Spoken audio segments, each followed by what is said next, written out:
Hello and thanks for joining. My name is Paula Gorry and I'm responsible for Stampin Up UK.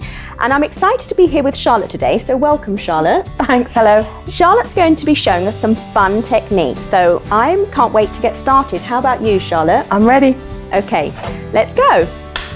Today I'm going to show you a technique that was inspired by a colleague of mine who said he was going to go and see the Northern Lights. So I looked up online what Northern Lights look like, and wow, they are amazing, full of color and different patterns.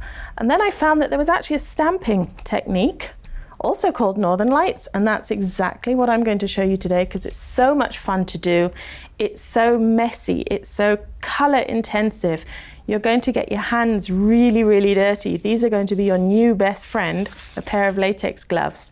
Let me show you how. So I have everything, the gloves on, sponges ready, ink pads ready.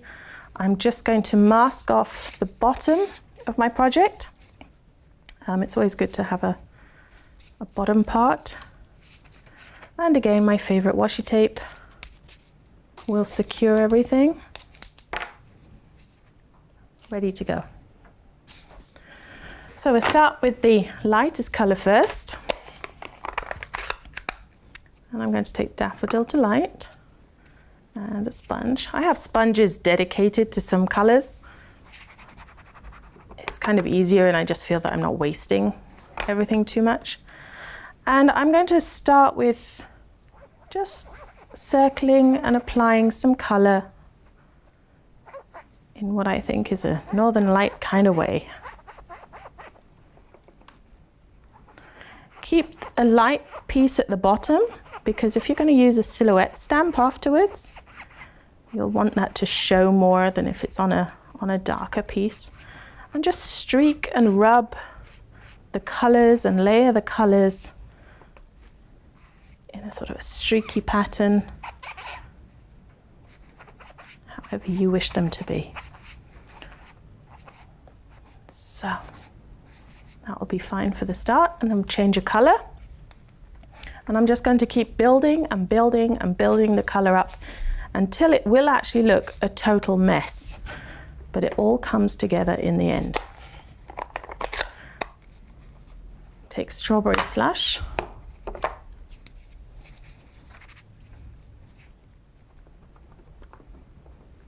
So once you've got the lighter colors kind of working for you and flicking up towards the sky or just patterns, then you can go over the top of your brights with darker sort of nighttime sky colors. And for this, the rich razzleberry or the night of navy, even Island Indigo would be ideal for that. I'm going to bring in some razzleberry. It's a very sort of deep purpley color. And then go over all the white bits that I have, because this is really going to be my night sky now.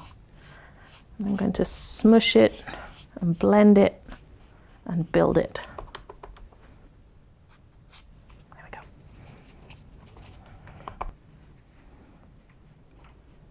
I'm going to bring in the darkest navy color over the top of that. You could play around with this for absolutely hours, just getting the bits exactly how you want them. It really does just look like a mass of color. Just want a bit more darker around the edges here. And I think for this one, I'm pretty much done.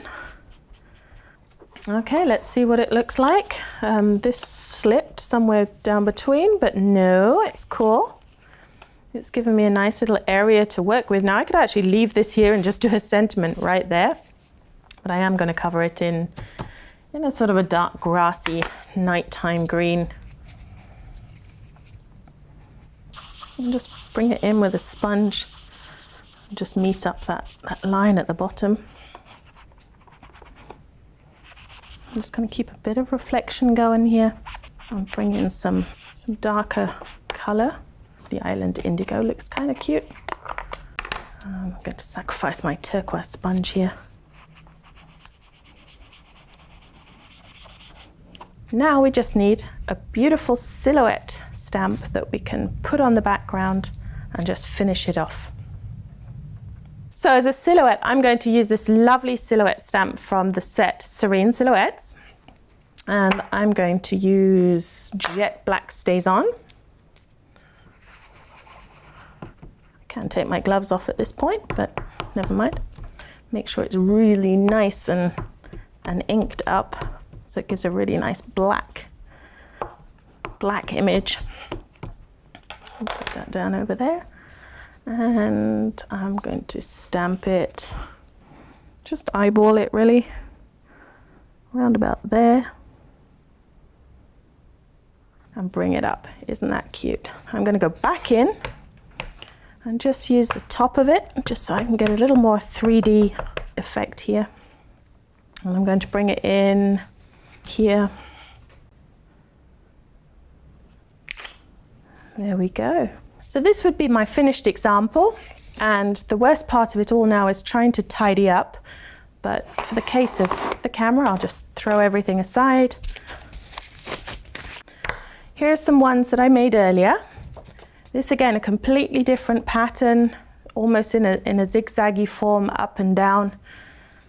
Came really nice as well, and just mounted on a simple white card, and that will really pop the color.